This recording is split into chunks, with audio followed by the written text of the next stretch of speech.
ایک عالم دین بڑے مشہور تھے جو پیدل جایا کرتے تھے، سفر کربلا پہ پیدل گئے، سفر قم پہ پیدل گئے، سفر نجف پہ پیدل گئے، سفر مشہد پہ پیدل گئے، تو ان کا نام پڑ گیا ابو عبداللہ پیادہ، مطلب جہاں بھی جاتا ہے پیدل جاتا ہے۔ کہتے ہیں بعض علماء اللہ نے ان کو طی الارض کی کرامت بھی عطا کی تھی۔ یہ شخص کہتا ہے کہ جب میں نجف میں تھا تو میں دیکھتا تھا مولا حسین کی مجلس ہے اور ایک امام حسین کا چاہنے والا مجلس میں آتا ہے، بیٹھتا ہے، لیکن زیادہ اس کی توجہ مجلس کی طرف نہیں۔ عراق میں، ایران میں رسم ہے کہ مجالس ابو عبداللہ میں چائے کی سبیل بھی چلتی رہتی ہے۔ کہتے ہی آتا تھا 2 پیالیاں چائے کی پی کے، کبھی میں نے اس کو امام حسین پہ روتا ہوا نہیں دیکھا، بس آیا چائے پی اور چلا گیا۔ محسوس یہ ہوا کہ یہ صرف مجلس میں چائے پینے آتا ہے، گریہ نہیں کرتا۔ کہ اس کی عادت مجھے بڑی بری لگی کہ حسین کی مجلس میں آئے ہو، تھوڑا گریہ تو کرو۔ بعض لوگ تانا بھی دیتے ہیں نا، یہ صرف نیاز کھانے کے لیے آتے ہیں، یہ صرف چائے پینے کے لیے آتے ہیں، یہ صرف مثلا اس کام کے لیے آتے ہیں، پراپر مجلس میں بیٹھتے نہیں، گریہ نہیں کرتے۔ کبھی بھی کسی کو ٹوکا نہ کریں، ہر کسی کا مقام، ہر کسی کی نیت اللہ کے دربار میں خدا بہتر جاتا ہے۔ آپ کا کام ہے فرش عذاب بچھاؤ، سنے نہ سنے، بیٹھے نہ بیٹھے، گریہ کرے نہ کرے، یہ اس کا نصیب ہے۔ آپ کا کام ہے سفرہ رزق ابا عبداللہ الحسین کو بچھانا، اب اس سفرے سے کون کتنا اٹھاتا ہے وہ اس کا نصیب ہے۔ کہتا ہے میں نجف سے منتقل ہو کے قم آیا، قم میں رہنے لگا۔ کئی مہینوں کے بعد ایک جگہ مجلس ابا عبداللہ الحسین تھی، میں نے اسی بندے کو دوبارہ دیکھا، اور اسی ترتیب میں کہ نجف میں بھی مجلس میں آیا، چائے پہ چائے پی، یہاں پر بھی آیا، چائے پی کے نکل گیا۔ تو کہہ رہا میرے دل میں اس کے لیے اچھا خیال پیدا نہیں ہوا، اور یہ بھی معصوم فرماتے مومن کے لیے کبھی برا سوچا نہ کرو۔ میں نے کہا یہ چائے پینے والا ہے، یہ خلوص سے نہ مجلس میں بیٹھتا ہے نہ امام حسین پہ گریہ کرتا ہے۔ کہتا ہے 1.5 مہینہ گزرا میں نے اس کو دیکھا نہیں۔ چند لوگوں سے پوچھا، وہ جو شخص آتا تھا مجلس میں بیٹھ کے چائے پی کے نکل جاتا تھا کہاں ہے؟ انہوں نے کہا وہ انتقال کر گیا، دنیا سے چلا گیا ہے۔ کہتا ہے کچھ دنوں کے بعد میں نے اسے خواب کے عالم میں دیکھتا ہوں عالم برزخ میں بہت اچھی جگہ پہ بیٹھا ہے۔ تو میں نے اس سے سوال کیا جناب اتنی اچھی جگہ پر، جبکہ حسین کی مجلس میں گریہ بھی نہیں کرتے تھے، صرف چائے پی کے نکل جاتے تھے، اتنی اچھی جگہ تجھے کس نے دلوائی عالم برزخ؟ تو کہنے لگا کہ جیسے بدن سے اور عالم برزخ میں آیا تو امام حسین نے میرے ہاتھ کو تھام لیا،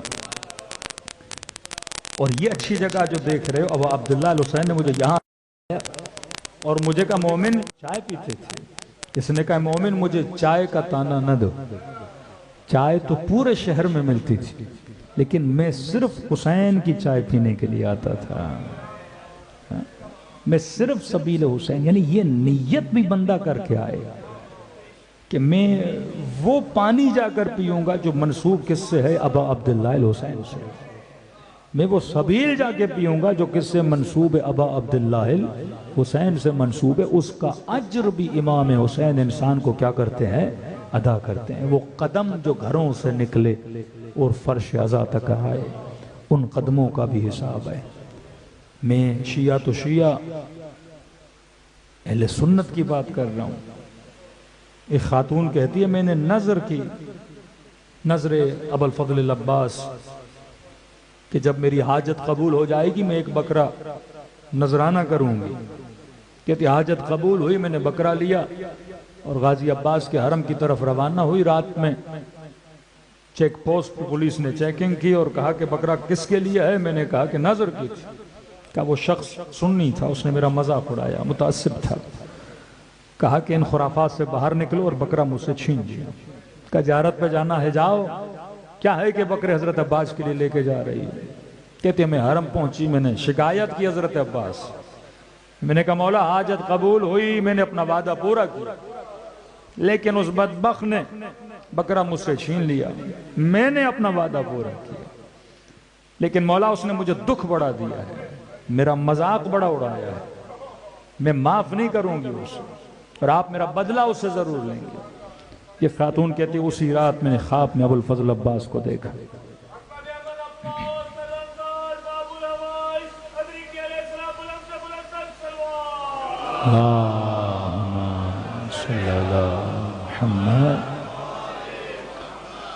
فرمایا خاتون جو بکرا نظر کے لیے لے کر آئی تھی وہ ہم تک پہنچ گیا، ہم نے تمہاری نظر کو قبول کر دیا. اس نے کہا نہیں مولا بکرا تو مجھے چاہیے، آپ نے قبول تو کر لیا لیکن اس بدبخت بندے نے مجھ سے چھینا تھا، میں نہیں بخشوں. تو حضرت عباس نے کہا ہم نے قبول کر لیا، اگر ہو سکے تو میری خاطر اسے معاف کر دو. میں نے کہا مولا میں معاف نہیں کروں گا. کیوں آپ کی خاطر معاف کروں گا؟ کہ اس کا ایک احسان ہے عباس پر. کہ کون سا احسان؟ ایک متعصب سنی جو آپ کے عزاداروں کا مذاق اڑائے، جو یہاں پہ نظر و نیاز لے کر اسے چھین لے، مجھے تانے دے مولا میں اسے معاف کر دوں. کہ ہاں ایک احسان ہے. کہ مولا کون سا احسان ہے؟ کہ ایک دن وہ سفر پہ تھا اور بڑا پیاسا تھا، شدت پیاس نے اس پہ اتنا غلبہ کیا کہ اسے شاید موت کے آثار نظر آنے لگے. اور اس شدت کے بعد جب وہ نہر پہ پہنچا، حضرت عباس نے کہا اس نے چند گھڑی پانی کو دیکھ کر میرے حسین کو یاد کیا. چند گھڑی اس نے پانی پیا نہیں. کہ پہلے پانی کو دیکھتا رہا، پھر صرف اس کے ذہن میں خیال آیا کہ اتنی پیاس لگی میں برداشت نہیں کر پا رہا. کہ وہ سوچنے لگا کہ 3 دن یا روز عاشور نبی کے نواسے نے اس پیاس کو کیسے برداشت کیا. کہ پانی پینے سے پہلے اس نے میرے حسین پہ چند آنسو بہائے. کہ ہم مقروض ہیں ان آنسوؤں کے، لہٰذا ہماری خاطر اسے معاف کر دوں. یہ خاتون کہتی میں نیند سے اٹھی، میں واپسی جانے لگی، وہی شخص مجھے ملا اور کہا کہ کیا ہوا؟ عباس کی خاطر تجھے معاف کر دیا. کہ کیسی معافی؟ کہ کیسی معافی؟ اس نے پورا خواب بتایا. کہتے وہ زمین پہ گر پڑا.